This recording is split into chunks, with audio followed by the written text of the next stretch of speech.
They teach you that morality is the highest achievement of human civilization, that ethical codes represent humanity's ascension from brutality to enlightenment, from chaos to order, from darkness to light. They present morality as liberation, the great equalizer that protects the innocent and restrains the predatory. But what if this is the greatest deception ever perpetrated upon the human mind? What if morality, in all its righteous glory, is actually a cage, a sophisticated prison constructed by the weak to contain, control, and ultimately destroy the strong?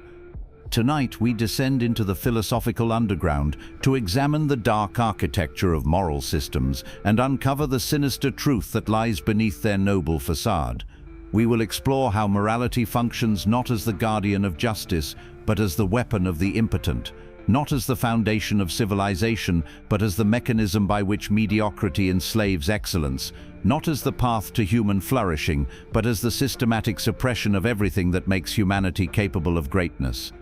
Through the penetrating insights of Friedrich Nietzsche, who declared war on conventional morality and exposed its psychological roots in weakness and resentment, through the ruthless pragmatism of Machiavelli, who revealed how moral codes serve political functions that have nothing to do with truth or justice, through the depth psychology of Jung, who uncovered how moral systems project collective shadows onto individual excellence, and through the existential analysis of thinkers who understood that authentic ethics must be forged in the fire of personal responsibility rather than inherited from the comfort of social consensus, we will dismantle the comfortable lies that keep the strong chained to the limitations of the weak. This is not a call to lawlessness or an endorsement of cruelty. This is an examination of how genuine strength is systematically undermined by moral frameworks designed to ensure that no one rises too far above the mediocre masses, that no individual claims too much power, that no vision disrupts the comfortable arrangements that benefit those who fear competition from their superiors. By the end of this journey, you will understand why the most dynamic, creative and powerful individuals throughout history have been vilified by the moral systems of their time, why societies consistently punish their most capable members for the crime of being capable, and why breaking free from conventional morality is not moral corruption but moral evolution, the necessary step from being controlled by others' values to creating your own. The cage is real, but it is not inevitable. The locks are strong, but they can be broken by those who understand what they are actually designed to contain. The question is not whether you will remain moral. The question is whether you will remain imprisoned by a morality that serves everyone except those powerful enough to transcend it. Friedrich Nietzsche stands as the great demolisher of moral illusions, the philosopher who dared to examine morality, not as divine commandment or rational principle, but as psychological phenomenon rooted in very human, very earthly needs for control, revenge, and the leveling of natural hierarchies. His analysis cuts through centuries of moral philosophy to reveal the uncomfortable truth that our most cherished ethical systems emerge not from strength seeking to guide itself responsibly, but from weakness seeking to constrain what it cannot match. Nietzsche identified two fundamental types of morality that have shaped human civilization: master morality and slave morality. Master morality emerges from strength, from those who possess the power to shape their environment according to their will and vision. It values excellence, achievement, nobility, courage, and the creative force that builds rather than merely preserves. It determines good and bad based on what enhances versus what diminishes life, power, and the capacity for greatness. Slave morality, in contrast, emerges from weakness, from those who lack the power to create their own values and must instead define themselves in opposition to their superiors. Unable to say this is good based on their own creative capacity, they can only say this is evil based on their resentment of what they cannot achieve. Slave morality does not create, it only negates, reacts, and seeks to bring down what it cannot rise to meet. The devastating insight that Nietzsche provides is that slave morality has become the dominant moral framework of modern civilization. The weak have successfully convinced the strong that their strength is sinful, that their excellence is arrogance, that their power is corruption, that their refusal to be constrained by the limitations of others is moral failure rather than moral transcendence. This inversion of values represents one of the most successful political movements in human history. Through the language of morality, the weak have managed to make the strong ashamed of their strength, guilty about their capabilities, and complicit in their own diminishment. The strong have been convinced to voluntarily enter the cage built for them by those who lack the strength to defeat them directly. Consider how contemporary moral discourse consistently attacks the very qualities that create advancement, innovation, and achievement. Ambition becomes selfishness, excellence becomes elitism, competition becomes cruelty, leadership becomes oppression, the desire for power becomes corruption, the refusal to be constrained by others' limitations becomes antisocial behavior. Each of these moral judgments serves the same function: to make the capable feel guilty for their capabilities, to make the strong question their strength, to make the excellent doubt their right to excellence. The weak cannot become strong through moral condemnation, but they can make the strong become weak through moral manipulation. Nietzsche saw that this moral manipulation operates through what he called ressentiment, a psychological state where the unable to create positive values for themselves instead create negative values that condemn their superiors. This ressentiment disguises itself as moral concern, as care for the oppressed, as defense of the vulnerable, but its true function is to ensure that no one rises too far above the level of those who cannot rise at all. The slave morality framework has become so pervasive that even those who possess genuine strength often police themselves according to its standards. They limit their own achievement to avoid appearing arrogant. They constrain their own power to avoid seeming domineering. They suppress their own excellence to avoid triggering the resentment of those who cannot match it.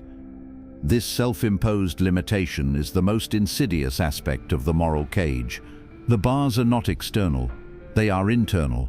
The locks are not imposed by force, they are accepted voluntarily.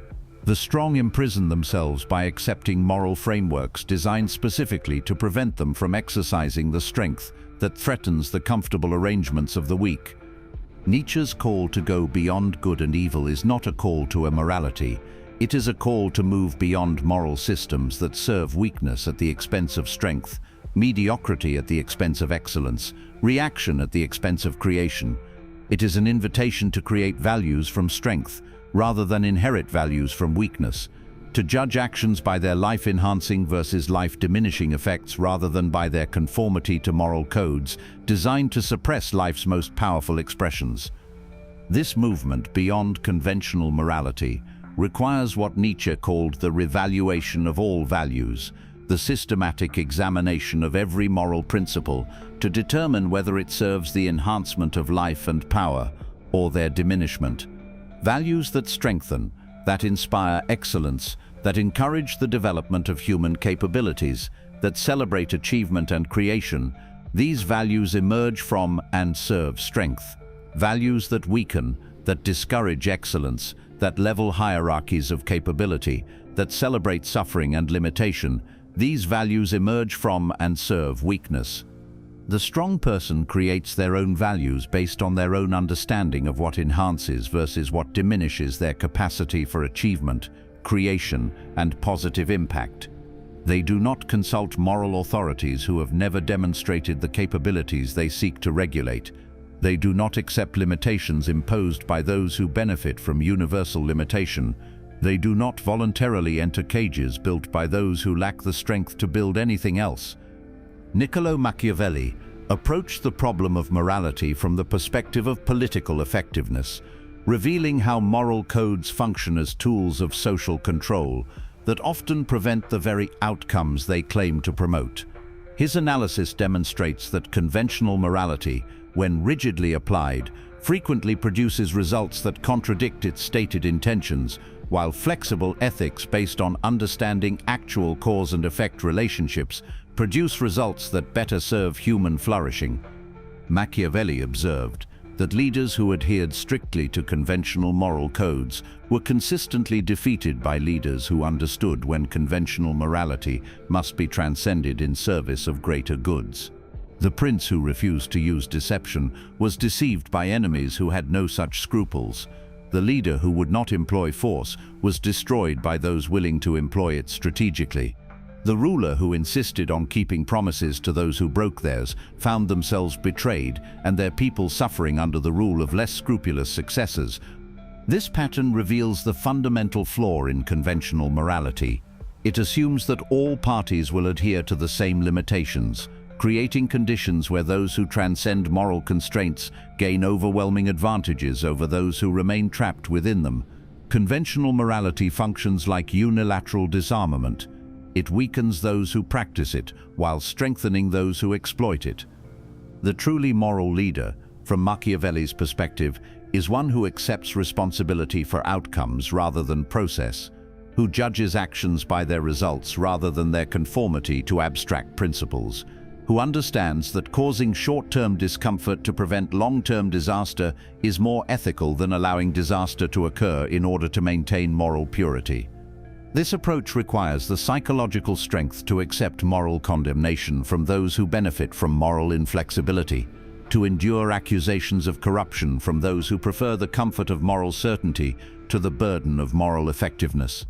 The strong leader must be willing to appear immoral to the weak in order to achieve results that actually serve moral purposes better than moral methods would.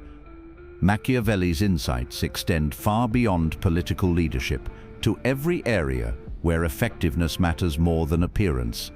In business, those who rigidly adhere to conventional morality are often defeated by competitors who understand when conventional rules must be transcended to achieve superior outcomes for all stakeholders. In relationships, those who insist on moral purity often create more suffering than those who accept the complexity of human nature and work with it rather than against it. The moral cage constructed by the weak traps the strong in frameworks that prevent effective action while allowing ineffective action to masquerade as virtue. It rewards good intentions that produce bad results while condemning effective methods that produce good results. It creates systems where appearing moral becomes more important than being effective, where following rules becomes more valuable than achieving objectives, where process compliance becomes more significant than outcome optimization. Machiavelli saw that this moral framework serves the interests of those who benefit from ineffective leadership, who profit from systemic problems that effective action would solve, who maintain their positions through the prevention of changes that stronger leadership would implement. The weak do not benefit from effective leadership, they benefit from leadership constrained by moral frameworks that prevent effectiveness. The strong leader who accepts Machiavellian principles refuses to be trapped in moral cages that prevent effective action. They judge their decisions by outcomes rather than by conformity to moral codes that may prevent the outcomes they claim to promote. They accept responsibility for results rather than hiding behind the excuse that they followed proper moral procedures, even when those procedures produced disaster. This approach requires the strength to act based on understanding rather than approval, to choose effectiveness over appearance, to accept moral condemnation from those whose interests are served by moral ineffectiveness. It requires the recognition that true morality lies in accepting responsibility for creating good outcomes rather than in following moral rules that may prevent those outcomes from occurring. Carl Jung's psychological analysis reveals the deeper mechanisms through which moral systems function as instruments of control, showing how they operate by exploiting the human tendency to project rejected aspects of the psyche onto others, particularly those who embody qualities that trigger unconscious envy, fear, or inadequacy. Jung understood that what individuals and societies condemn as immoral often represents not genuine ethical concern, but projection of the shadow. Those aspects of human nature that have been repressed, denied, or rejected because they threaten comfortable self-images or social arrangements. The shadow contains not only destructive potentials but creative ones, not only selfish impulses but necessary assertiveness, not only aggressive tendencies but vital life force. When societies create moral systems that condemn strength, ambition, power, and excellence, they are not protecting themselves from genuine evil. They are projecting their own rejected potentials onto those who have developed capabilities they lack. The moral condemnation of strength serves the psychological function of allowing the weak to feel morally superior to those who are actually superior in capability, achievement, and creative force. This projection mechanism transforms moral systems into weapons of psychological warfare against excellence. Instead of confronting their own limitations and working to transcend them, the weak can simply declare those limitations to be moral virtues and condemn their transcendence as moral vice. Instead of developing their own strength, they can make strength itself morally questionable. Instead of creating their own excellence, they can make excellence appear to be moral failure. Jung observed that individuals who had successfully integrated their shadow, who owned their capacity for aggression, dominance, and self-assertion, were often the most genuinely moral people because they exercised these capacities consciously and strategically rather than being controlled by them unconsciously. They could be ruthless when ruthlessness served constructive purposes, aggressive when aggression was necessary for protection or achievement, and dominant when leadership was required. In contrast, individuals who rejected their shadow often expressed these same qualities in unconscious, manipulative, and destructive ways. Their unowned aggression emerged as passive-aggressive behavior, manipulation disguised as helpfulness, or sudden explosions of rage that damaged relationships and undermined their objectives. Their rejected dominance impulses created covert power struggles, emotional manipulation, and the use of moral superiority as a weapon against those who owned their power more directly. The psychological insight that Jung provides is that moral systems which condemn the shadow often create more of the behaviors they claim to prevent. By making strength, aggression, and dominance morally unacceptable, they ensure that these qualities will be expressed unconsciously and destructively, rather than consciously and constructively. The person who cannot admit to wanting power will seek it through manipulation. The person who cannot own their aggressive impulses will express them through moral crusades against others. Jung's analysis reveals that authentic morality requires shadow integration rather than shadow denial. The genuinely strong person owns their capacity for destruction and uses it in service of construction, acknowledges their selfish impulses and directs them toward objectives that serve others as well, accepts their desire for dominance and exercises it in ways that empower rather than diminish those they lead. This integrated approach to morality threatens moral systems based on shadow projection because it eliminates the comfortable fiction that moral people are pure and immoral people are corrupt.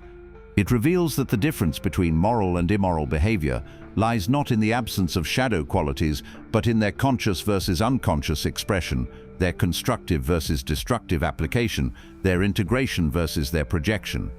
The moral cage constructed by the weak depends on keeping the strong unconscious of their shadow integration, making them feel guilty about owning their complete nature, convincing them that strength is selfish and power is corrupt.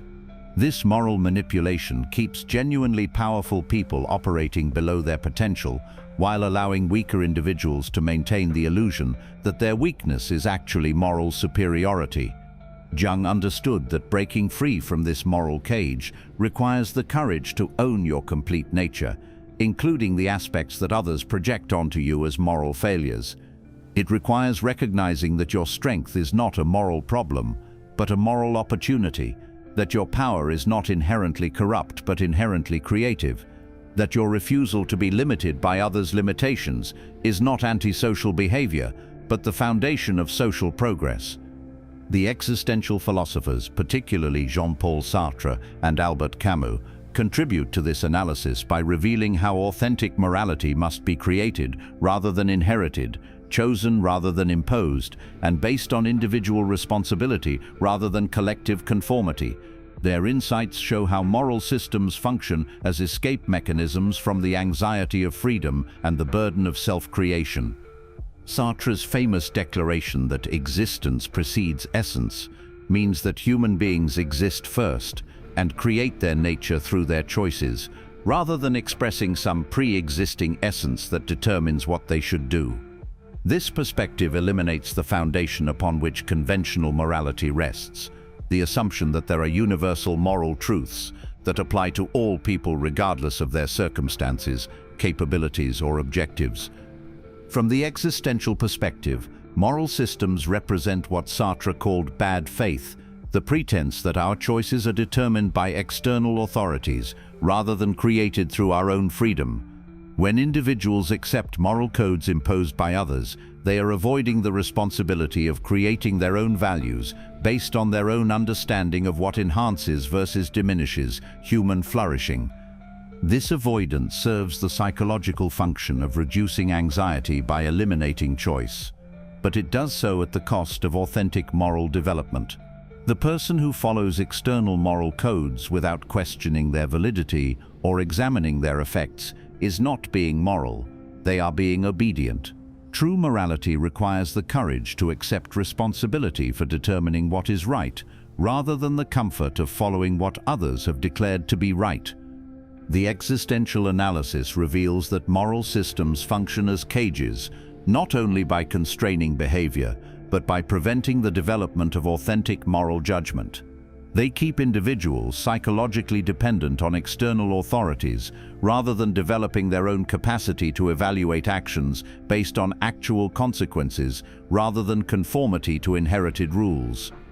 This dependence serves the interests of those who benefit from moral conformity, those whose authority depends on others accepting their moral pronouncements without question, those whose positions are threatened by individuals who develop independent moral judgment, those whose comfort depends on everyone else accepting the same limitations they have accepted. The strong person who embraces existential responsibility refuses to delegate moral authority to others. They accept the anxiety that comes with moral freedom because they understand that this anxiety is the price of authentic moral development. They create their own values based on their own understanding, rather than inheriting values from those who may lack the capabilities or experience necessary to understand their situation. This existential approach to morality is particularly threatening to conventional moral systems because it eliminates their claim to universal authority. If morality must be created rather than discovered, if values must be chosen rather than inherited, if ethics must be based on individual understanding rather than collective agreement, then moral systems lose their power to constrain those who reject their authority. The cage of conventional morality depends on individuals accepting that moral authority lies outside themselves, that they must conform to standards created by others, that their own moral judgment is inadequate or corrupt.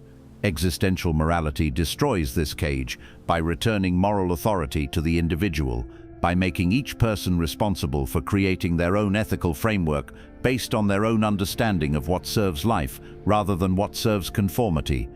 Beyond these philosophical foundations lies the practical recognition that moral systems throughout history have consistently been used as weapons against excellence, innovation, and achievement.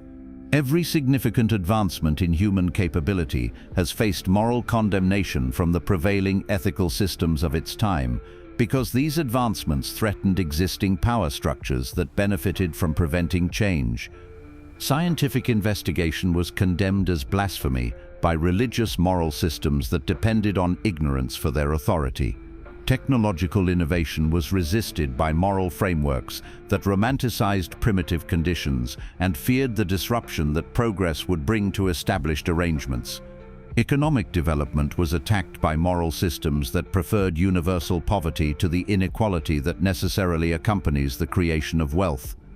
Political reform was opposed by moral codes that sanctified existing authorities regardless of their incompetence or corruption.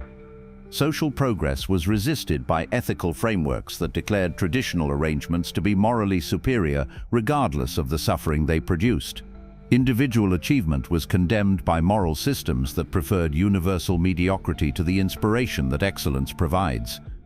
This pattern reveals the true function of conventional morality, not the promotion of human flourishing, but the prevention of changes that would disrupt existing arrangements that benefit those who fear competition from their superiors. Moral systems serve as conservative forces that protect the weak from displacement by the strong, the incompetent from replacement by the capable, the mediocre from inspiration by the excellent. The strong who understand this pattern refuse to accept moral frameworks that serve interests opposed to their own development and contribution. They recognize that moral condemnation of their capabilities often indicates not that those capabilities are harmful, but that they threaten arrangements that serve weakness at the expense of strength. This recognition does not eliminate moral responsibility. It transfers moral authority from external systems that may be designed to prevent effectiveness to internal judgment that prioritizes actual results over procedural compliance.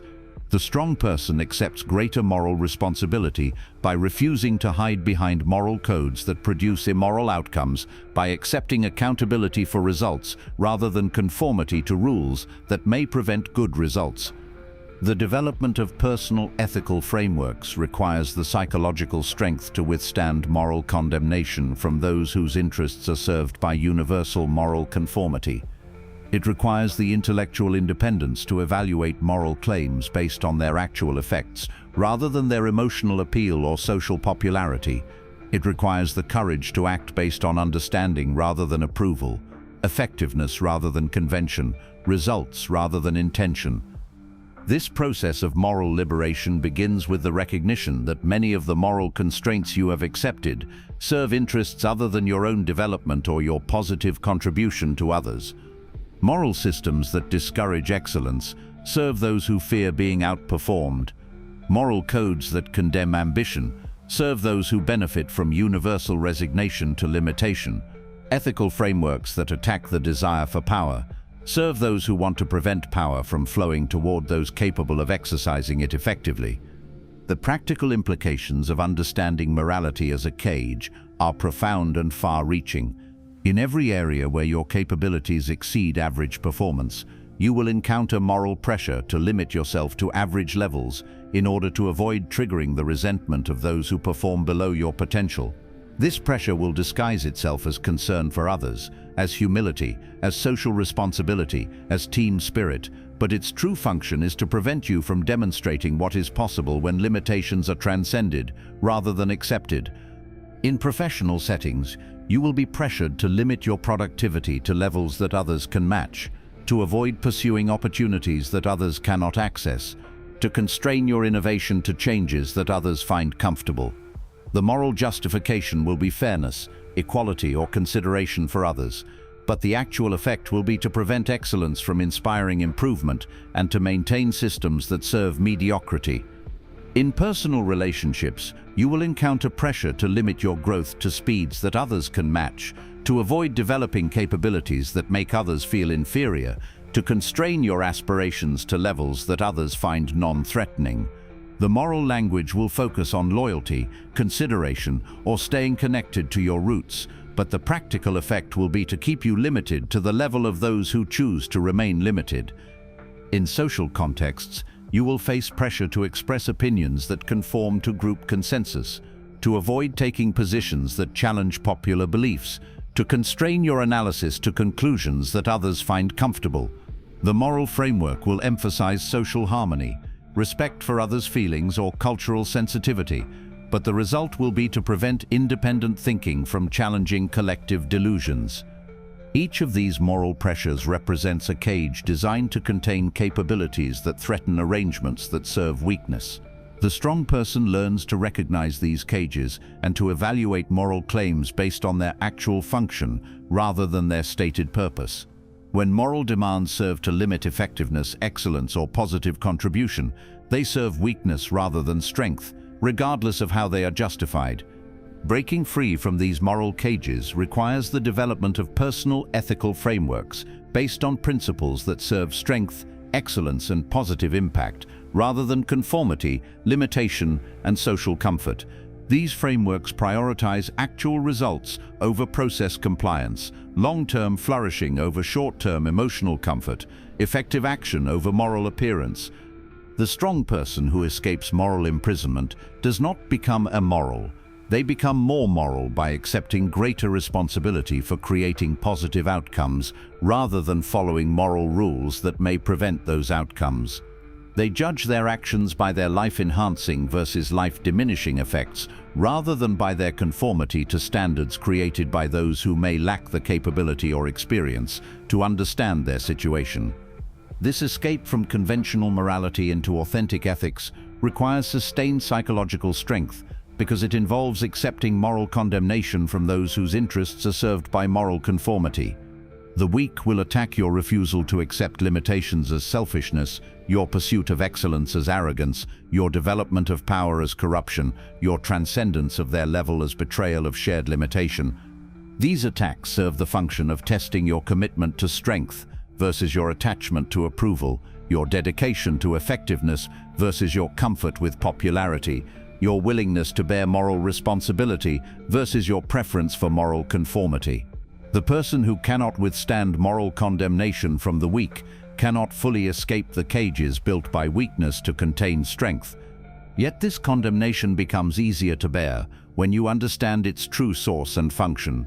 The moral attacks you face for being strong come not from genuine ethical concern, but from the psychological need of the weak to justify their weakness by condemning strength, to explain their failure by attacking success, to maintain their limitations by making limitation appear virtuous and transcendence appear corrupt.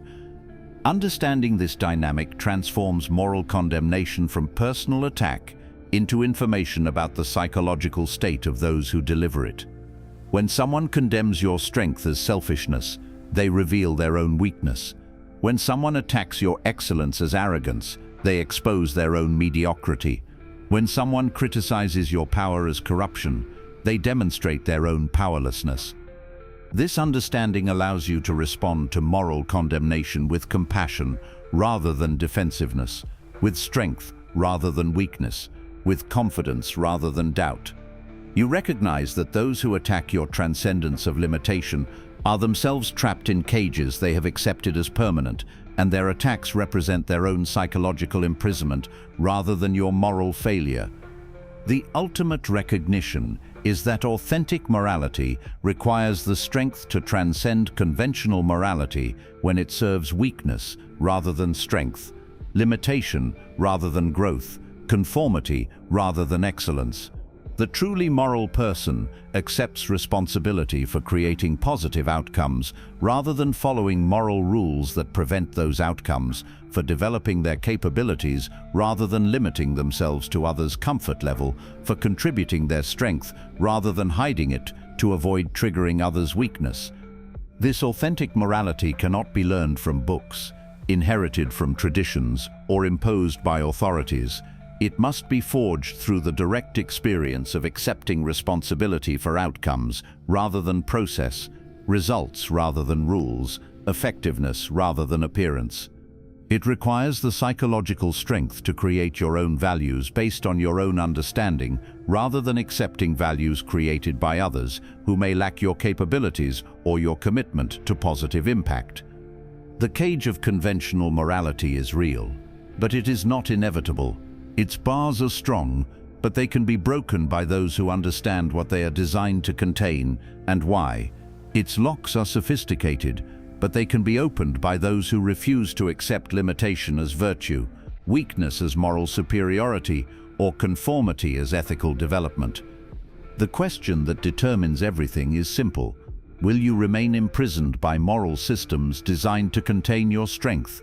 Or will you break free to create ethical frameworks that enhance your capability to contribute positively to your own life and the lives of others?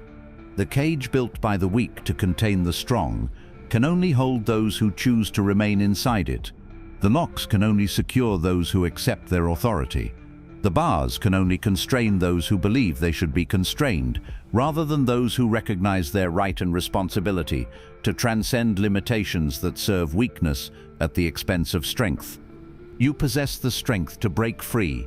You have the capability to create your own values. You can develop ethical frameworks that serve excellence rather than mediocrity, effectiveness rather than conformity, actual moral results rather than the appearance of moral compliance. The weak built the cage to contain you, but they cannot force you to remain inside it. They can only convince you to imprison yourself by accepting moral frameworks that serve their interests rather than your development. The choice to remain caged or break free belongs to you alone. Your strength is not a moral problem, it is a moral opportunity. Your power is not inherently corrupt. It is inherently creative when directed by authentic ethical understanding. Your refusal to accept limitations that serve others' comfort rather than your contribution is not moral failure, it is moral evolution from weakness-serving systems to strength-serving principles. The cage is real, but your imprisonment within it is voluntary. The moment you recognize that conventional morality often serves weakness rather than strength, limitation rather than growth, conformity rather than excellence, you begin to see the bars that have contained you. The moment you choose to prioritize effectiveness over appearance, results over rules, actual moral outcomes over moral compliance, you begin to bend those bars. The moment you accept responsibility for creating your own ethical framework based on what actually enhances life, rather than what others claim should enhance life, you break free from the cage entirely and enter the realm of authentic moral development, where strength serves moral purposes, rather than being constrained by moral limitations. This is not the abandonment of morality, this is its fulfillment. This is not moral corruption, this is moral evolution. This is not the rejection of ethical responsibility, this is its authentic acceptance by those strong enough to bear the burden of creating good outcomes rather than following rules that may prevent them. The cage built by the weak for the strong cannot hold those who understand its true nature and choose to transcend it. Break free, create your own values, exercise your strength in service of purposes that enhance rather than diminish life. This is not immorality, this is the morality of those too strong to be contained by systems designed to prevent strength from serving its highest purposes. Your freedom waits beyond the cage. Your authentic moral development begins when you break free from moral systems that serve weakness and begin creating ethical frameworks that serve strength in service of life. The choice is yours. The cage awaits your decision to remain or your decision to break free. Choose strength. Choose freedom. Choose authentic morality that enhances rather than constrains your capacity to contribute positively to existence. The cage cannot hold those who refuse to accept its authority over their moral development. Break free now.